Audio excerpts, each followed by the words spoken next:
Hello everyone. இந்த வீடியோவில் இப்போ நம்ம பார்க்க போகிறது டெசிஷன் மேக்கிங் ஸ்டேட்மெண்ட் அப்படின்னு சொல்லிட்டு டெசிஷன் மேக்கிங் ஸ்டேட்மெண்ட்னா என்னென்னா ஒரு ப்ரோக்ராமிங் கான்செப்ட் பண்ணும்போது சில டெசிஷன்ஸ்னால் என்ன முடிவுகள் எப்படி முடிவு எடுக்கிறது அப்படிங்கிறது சில சமயங்களில் இப்போ நம்ம இஃப் இப்படி இருந்தால் எப்படி பண்ணுறது இல்லாட்ட எப்படி பண்ணுறது அப்படின்னு நம்ம ஜென்ரலாக யோசிப்போம் இல்லையா. ஸோ அதே மாதிரி பேசிஸில் சி எனி ப்ரோக்ராமிங் லாங்குவேஜ் நம்ம சி இப்போ பார்த்துட்ருக்கோம். ஸோ லாங்குவேஜை பொறுத்த வரைக்கும் இஃப் ஸ்டேட்மெண்ட் அப்படின்னு இருக்குது. இஃப் இப்படி இருந்தால் என்ன பண்ணணும், எல்ஸ் இப்படி இருந்தால் என்ன பண்ணணும். ஃபார் எக்ஸாம்பிளுக்கு if age greater than 18 eligible to vote, less than 18 not eligible to vote. So if greater than 18 eligible to vote, not eligible, else not eligible to vote. So நம்ம ஒரு கண்டிஷனை செக் பண்ணும்போது இருந்தால் இப்படி பண்ணலாம் இல்லைன்னா இப்படி பண்ணலாம் அப்படின்னு சொல்கிறதுக்கெலாம் அதுக்கு பேர் தான் டெசிஷன் மேக்கிங் ஸ்டேட்மெண்ட்டுன்னு பேர். ஓகேவா. இப்போ நம்ம இதை நான் 3 ப்ரோக்ராமாக பிரித்து கொடுத்துருக்குறேன். ஒரு ப்ரோக்ராமில் ஃபஸ்ட்டு ப்ரோக்ராமில் சிம்பிளாக ஒன்லி இஃப் மட்டும் வச்சு ஒரு எக்ஸாம்பிள். ஓகேவா. ஸோ இதை இப்போ பாருங்கள், 2 வேரியபிள் எக்ஸ் ஒய் எடுத்துருக்கோம். இதெல்லாம் வழக்கம் போல் stdio.h input output header file int main starting of the program. 2 variable X Y எடுத்துருக்குறோம். எக்ஸுக்கு வேல்யூ 20னும் ஒய்க்கு 22 அசைன் பண்ணிட்டோம். ஸோ இப்போ ஒரு கண்டிஷன் இஃபோடைய ஃபார்மெட் என்ன, இஃப் த ரிலேஷனல் கண்டிஷன் ப்ராக்கெட்டில் போட்டுட்டு ஓப்பன் ப்ரேஸ் ஓப்பன் பண்ணிவிட்டு என்னெல்லாம் பண்ணணுமோ அதை ஃபுல்லாக எழுதிக்கலாம் இதில். அதுக்கப்புறமா க்ளோஸ் பண்ணிடணும், அவ்வளோதான். ஸோ இதுக்கு பேர் பிளாக் அப்படின்னு பேர், இஃப் பிளாக் அப்படின்னு பேர். ஸோ இது இஃப் ப்ரோக்ராம் இஃப் மட்டும் இருக்கிறனால இஃப் பிளாக் அப்படி வச்சுருக்குறோம். ஓகேவா. நெக்ஸ்ட் எல்ஸ் பிளாக்குன்னு சேர்த்து பார்க்கலாம். இப்போ என்னது ஆக்சுவலாக இஃப் என்ன பண்ணணும், கண்டிஷன் செக் பண்ணுறோம். If x then y. So நமக்கு எக்ஸ் 20 இருக்குது, 22 ஒய்யாக இருக்குது. ஸோ இந்த கண்டிஷன் நமக்கு ட்ரூ நமக்கு தெரியுது. இஃப் எக்ஸ் லெஸ் தேன் ஒய்னா எஸ் ட்ரூ அப்படின்னு இருக்குது. ஸோ ட்ரூவாக இருந்தால் என்ன பண்ணுவோம், இந்த உள்ளுக்குள்ளே variable X is less than Y அப்படின்னு ஒரு ஆன்சரை ஒரு மெசேஜை பிரிண்ட் பண்ண மாதிரி எக்ஸாம்பிள் கொடுத்துருக்குறோம், அவ்வளோதான். ஓகேவா. ஸோ இதுக்குடைய பர்பஸ் என்னென்னா இஃப் ஸ்டேட்மெண்ட் இது ட்ரூவாக இருந்தால் உள்ளே ஒர்க் ஆகும். சப்போஸ் இது ஃபால்ஸாக இருந்தால் ரிட்டர்ன் 0க்கு வெளியில் வந்துடும், அவ்வளோதான். இப்போ சப்போஸ் நான் இன்னொரு வாட்டி ஃபஸ்ட் ரன் பண்ணுறேன், இந்த மாதிரி ஆன்சர் வந்துருச்சு. செகண்ட் வாட்டி என்ன பண்ணுறேன், எக்ஸை 25ன்னு மாற்றுங்க, மாற்றிட்டு இதை ரன் பண்ணி பாருங்கள் என்ன ஆன்சர் வருதுன்னு பாருங்கள். ஓகேவா. ஸோ இதுதான் இஃபோடைய பர்பஸ். ஓகேவா. ஸோ நான் எக்ஸாம்பிள் இப்போ ரிசல்ட்டை பாருங்கள். Variable is X is less than ஒய்ன்னு ஆன்சர் வந்துருச்சு. Press any key to continue. Next நம்ம ரன் பண்ணி பார்க்கும்போது எக்ஸ் வேரியபிள் மாற்றி பாருங்கள், அப்படியே அப்சர்வ் பண்ணணும். ஓகேவா.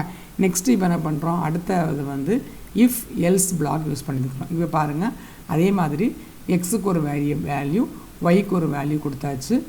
இஃப் எக்ஸ், அதாவது இதோட ஜென்ரல் சின்டாக்ஸ் என்னென்னா if condition if block else block.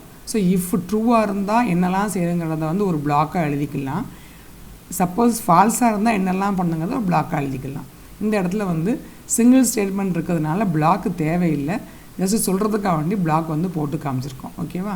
So நமக்கு ப்ரோக்ராமுக்கு வரலாம். If X less than y அப்படின்னா இப்போ 24 லெஸ் தேன் 22வா அப்படின்னு பார்க்கும்போது இல்லை அப்படின்னு வருது. ஓகேவா.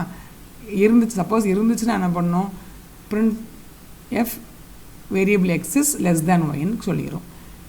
எல்ஸ் என்ன பண்ணணும், print f variable X is greater than ஒய்ன்னு பிரிண்ட் பண்ணணும்.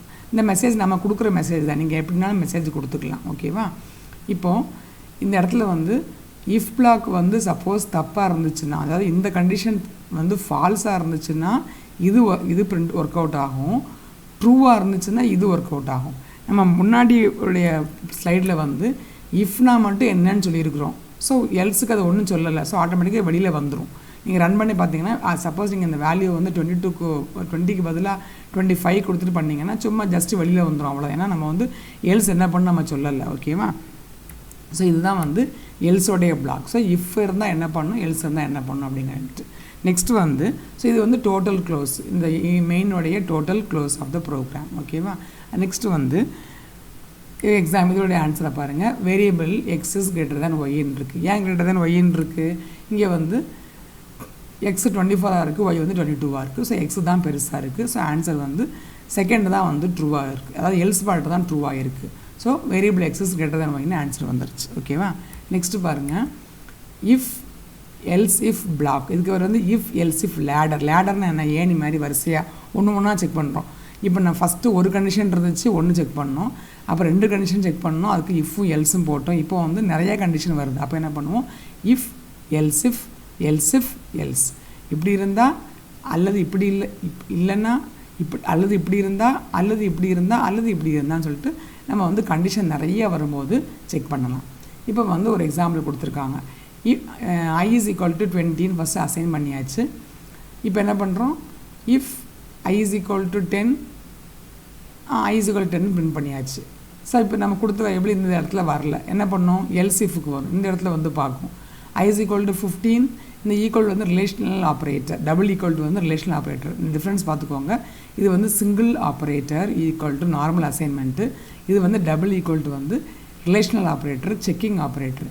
ஈக்குவல் டு 10னா ஆமாம் I வந்து 10 அப்படின்னு பிரிண்ட் பண்ணுங்கள். இப்போ இந்த இடத்துல இந்த பிளாக்கு வந்து ஃபால்ஸ் ஆகினா I நம்ம 20 கொடுத்துருக்கோம், ஆனால் இப்போ I 10 செக் பண்ணுது, இந்த இடம் வந்து ஃபால்ஸ் ஆகிடும். ஸோ இது பிரிண்ட் ஆகாது. நெக்ஸ்ட் வரும் எல்ஸ் இஃப், இங்கே செக் பண்ணோம், I ஈக்குவல் டு 15 அப்படின்னு செக் பண்ணோம், இல்லை நம்ம கொடுத்தது 20. அப்போ என்ன பண்ணோம், இந்த இதுவும் எக்ஸிக்யூட் ஆகாது. இங்கே இப்போ நீங்கள் பாருங்கள், இங்கே வந்து பிளாக் கொடுக்காம சும்மா கொடுத்துருக்காங்க. ஏன்னா ஒரு ஸ்டேட்மெண்ட் இருந்துச்சுன்னா ஓப்பன் பிரேஸ் க்ளோஸ் பிரேஸ் பண்ண தேவையில்லை. ஆக்சுவலாக அந்த ஓப்பன் பிரேஸ் க்ளோஸ் பிரேஸ் பண்ணுறதே வந்து மோர் தென் ஒன் ஸ்டேட்மெண்ட் பண்ணுறதுக்காக வேண்டி தான் யூஸ் பண்ணுறோம். நெக்ஸ்ட் இங்கே வருது else if I is equal to 20 another checking. ஆமாம், நம்ம கொடுத்த வேல்யூ 20 தான், இப்போ 20 வந்துருச்சு. அப்போ என்ன பண்ணுவோம், இந்த இடத்துல பிரிண்ட் I is 20 பிரிண்ட் பண்ணுது. சப்போஸ் நீங்கள் இந்த I வந்து 13 கொடுத்தீங்கன்னு வச்சுக்கோங்க, இப்போ சொல்லு else print F I is not presentன்னு சொல்லினா, அதை பொறுத்த வரைக்கும் I 10 இருந்தால் சொல்லணும், 15 இருந்தால் சொல்லணும், 20 இருந்தால் சொல்லணும். சப்போஸ் நீங்கள் I 30 இருந்துட்டு இங்கே ஏதாவது கொடுத்தீங்கன்னா என்ன பண்ணணும்னா, இந்த 3 கண்டிஷனுமே ஃபால்ஸ்ன்னு சொல்லிட்டு என்ன பண்ணணும், இங்கே வந்துட்டு ஐயே இல்லைன்னு சொல்லிட்டு I is not present சொல்லிட்டு ரிசல்ட் கொடுத்துரும். அப்புறம் return 0 as usual to the int main program. இவ்வளோதான். ஓகேவா? ஸோ ஜென்ரல் லாஜிக் என்னென்னா வந்து ஒரே ஒரு ஸ்டேட்மெண்ட் செக் பண்ணணும், ஒரே ஒரு கண்டிஷன் செக் பண்ணணும்னா என்ன பண்ணலாம், இஃப்க்கு மட்டும் போகலாம். 2 கண்டிஷன் செக் பண்ணணும்னா இஃப்பும் எல்ஸும் யூஸ் பண்ணலாம். மோர் தேன் 2 செக் பண்ணணும்னா என்ன பண்ணலாம், இஃப் எல்ஸ் இஃப் செக் பண்ணலாம். ஸோ இந்த இஃப் எல்ஸ் இஃப் நிறைய போயிட்டே இருந்துச்சுன்னா நமக்கு கன்ஃபியூஷன் ஆகிருக்கும். அதுக்காக நமக்கு இன்னொரு ஸ்டேட்மெண்ட் இருக்குது, that is call case statement, ஸ்விட்ச் கேஸ் ஸ்டேட்மெண்ட். அதை நம்ம வந்து ஒரு தனி ப்ரோக்ராமாக பார்க்கலாம். இது உங்களுக்கு புரிஞ்சிருக்குன்னு நினைக்கிறேன். தேங்க்ஸ் ஃபார் வாட்சிங்.